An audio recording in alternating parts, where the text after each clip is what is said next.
مفتی صاحب نے کیا جواب دیا کہ ایک دن میں صحیح بخاری یوں اٹھا کرنا مسجد میں درس کے لیے جا رہا تھا، گھر سے یوں نکلا، مسجد پہنچنے لگا تو ہمارے ایک دوست ہے، وہ ٹھہرے ہوئے تھے کسی مولوی صاحب کے ساتھ، اور وہ مولوی صاحب کو ہمارے اوپر اعتراضات کا حناف پہ بڑا کوئی مشغلہ اور شغل تھا۔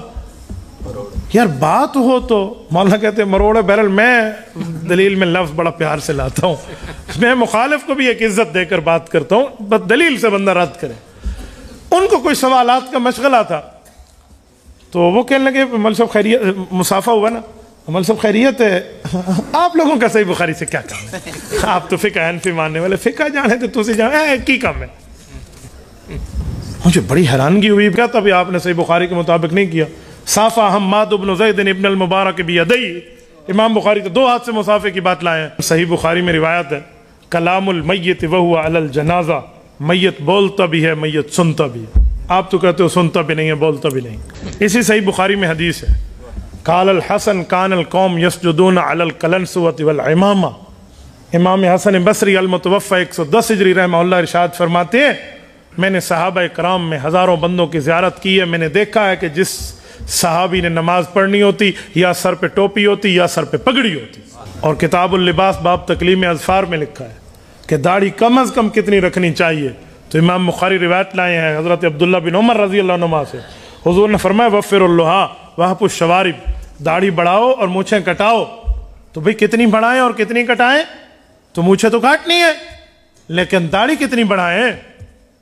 تو فرماتے ہیں عبداللہ بن عمر جب یہ حدیث بیان کر رہے ہوتے تو حج عمرہ کا موقع تھا، کان ابن عمر اذا حج اعتمر قبض علی لحیتی فما فضل اخذہ، وہ مٹھی سے داڑھی کو پکڑتے اور ایک مٹھی سے آگے برابر کر کے کہتے حضور پاک کی یہ حدیث ہے۔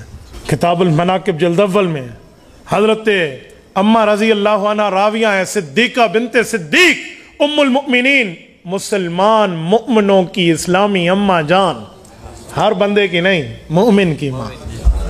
میں کسی ہر بندے کی ماں کی بات نہیں کرتا، ام المؤمنین کی بات کرتا ہوں۔ ام المؤمنین ارشاد فرماتی ہیں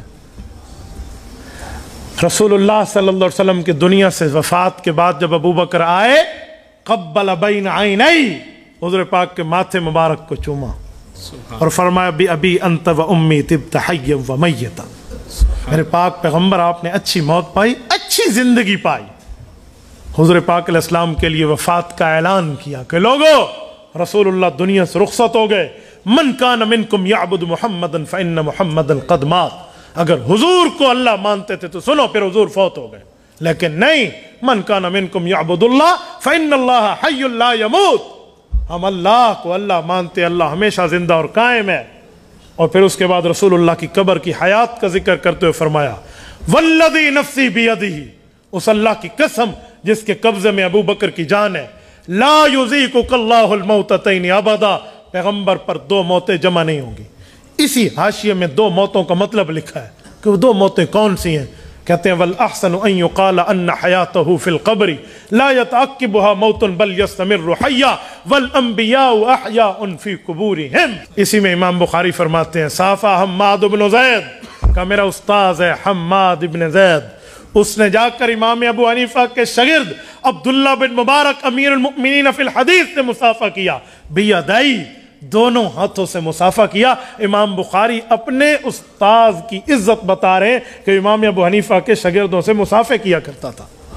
امام بخاری رحمہ اللہ فرماتے ہیں صحیح بخاری میں حدیث لائے ہیں کہ اذا حکم الحاکم فاجتہد واصاب،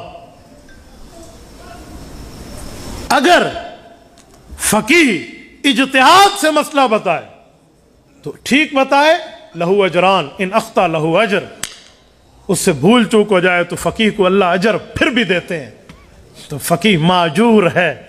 امام بخاری یہی روایت لائے ہیں۔ اور فقہ سے نفرت کرنے والے امام بخاری حضرت معاویہ رضی اللہ سے روایت لائے ہیں، فرماتے ہیں من یرید اللہ بہ خیرا یفقہہ فی الدین۔ باب التشہد میں لکھا ہوا ہے ایک صحابی اٹھتے ہیں جن کا نام ابو حمید ساعدی رضی اللہ عنہ ہے، صحیح بخاری جلد اول۔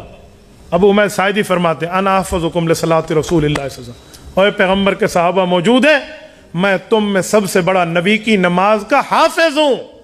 صحابہ فرماتے ہیں جی ہاں، کہاؤ پڑھ کے دکھاؤں۔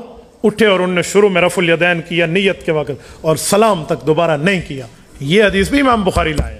یہ ہے حقیقت۔